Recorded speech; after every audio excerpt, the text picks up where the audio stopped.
ABS tidak boleh diubah sewenang-wenangnya.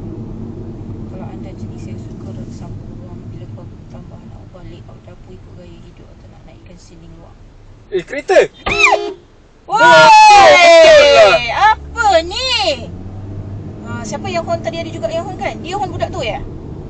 Bodoh betul lah, kereta dah berhenti. Astagfirullah. Nak melaju juga. Bodoh betul. Kalau kena tadi budak tu, ilaha illallah.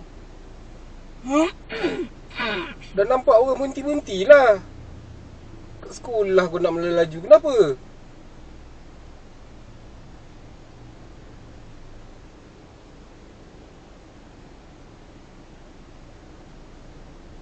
Memang dia tak break tadi tau. Sebab bam tu je.